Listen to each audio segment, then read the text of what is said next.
Feels good. Great. Feels great, actually. Ready to play. So was a week ago, would you say it's more precautionary as to why you didn't? Yeah, just listening to the trainers and getting the best advice from our doctors, and they thought it was best for me to recover from it, and I'm back ready to play though. Jordan, you pride yourself on being out there. I think it was 60 starts in a row, pretty Hmm. long. Was that tough to hear? Yeah, it was initially, but at the end of the day, I'm back healthy, and like I said, I'm ready to play. Um, Fourth downs, you guys have been out there in those situations quite a bit this year and had a fair amount of success in forcing turnovers on downs. In talking with a couple guys this week, I guess Leslie sort of came to you guys in the spring and said to be prepared for that based on some studies that they had done and research Hmm. that your defense may find yourself in that situation. What was that like to kind of, what are those moments like to know that you're going to be put in that spot? And when you have success, what kind of boost can it be?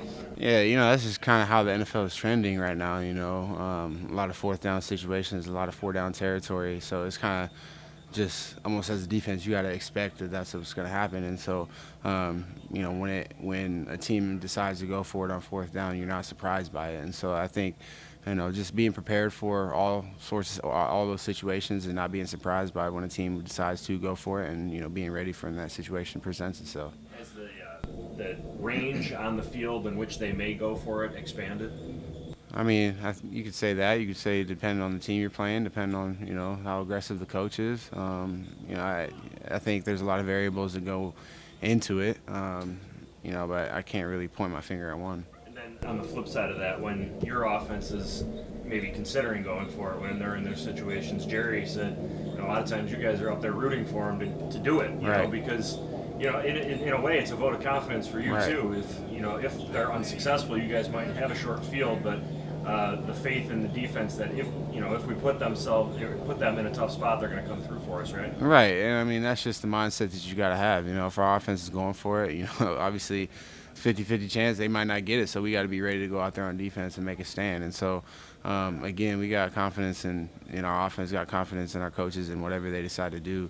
We got confidence in ourselves that if we get put out there in a situation where offense goes for it, they don't get it, we got to go out there and make a stand. Matt's status up in the air. How does his availability or maybe lack thereof affect the way you guys can operate defensively?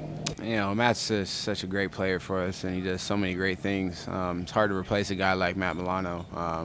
Then again, you got guys like AJ Klein, who's been in the league for a long time, and understands our scheme, understands our defense, and understands what we're trying to do.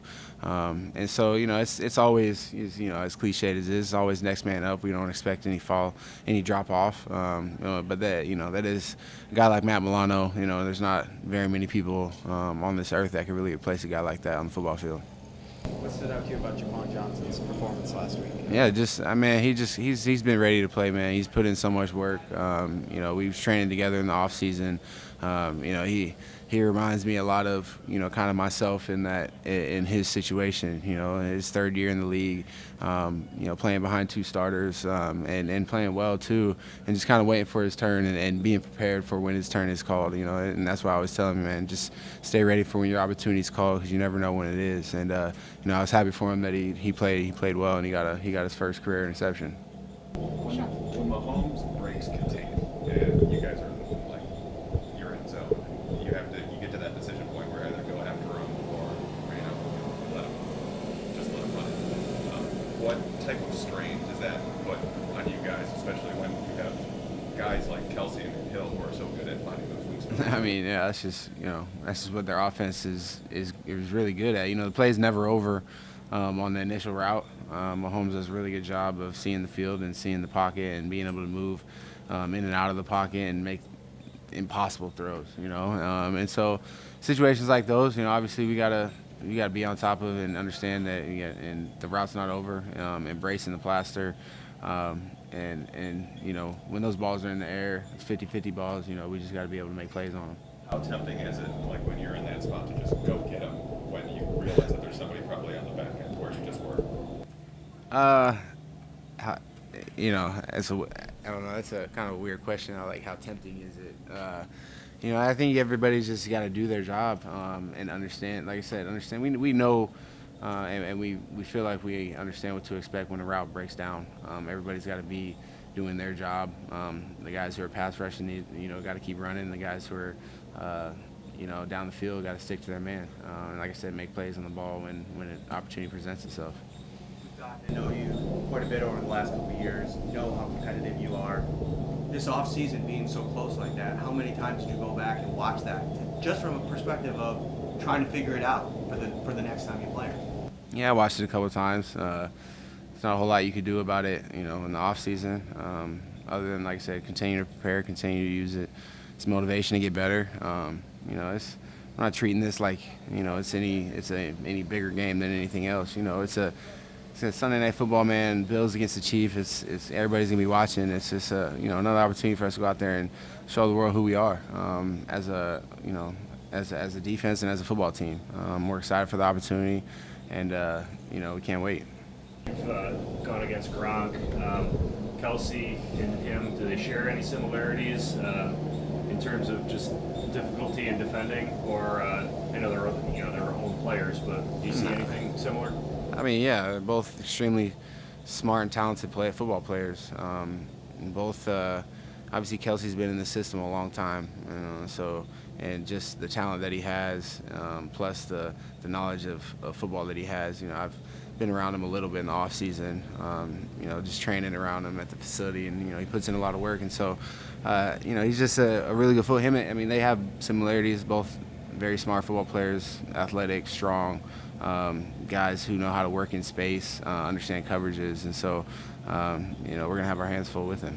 Jordan, as the secondary, as a unit, how much pride do you guys take in not allowing those explosive pass plays? Because right now you guys only have allowed 5 20-plus yard pass plays. That's the least in the league right now. Just how much pride do you guys take as a unit? Yeah, we take a lot of pride in just not giving up big explosive plays.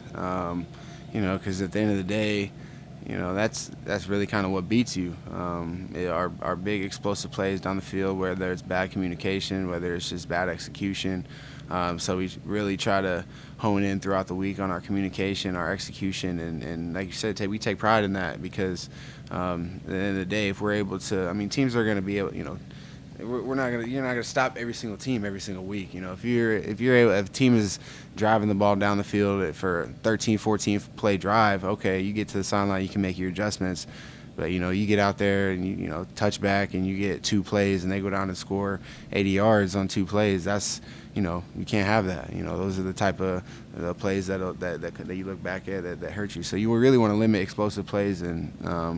And that's what you got to do this weekend with Kansas City is limit their explosive plays. They're going to make some plays at the end of the day. Just got to limit them and be able to tackle them. And, when the opportunities present itself for us, we got to be able to ones to make the plays too. Mike explained the mindset yesterday of accepting they're going to make plays, they're probably going to score points for who they are. But also, you guys are super competitive. You don't ever want to give up, he said, like a blade of grass. Right. What is the juggle in facing an offense like that of saying they're going to get theirs, but we still don't want to give them, everything? Oh, 100%. The way we see it, I don't want to put bulletin board material out there. So, they're gonna, like you said, they're gonna go out there. They're gonna, we would like to hold them to 0 points, but is that reality? We'll see. But they're gonna make plays, but we got to come back and say, hey, let's go. We gotta, they made a play, like let's get back, and now we got to make a play, and it's gonna be one of those legendary slugfest matches, man. It's gonna be fun, exciting, and we're excited for the opportunity.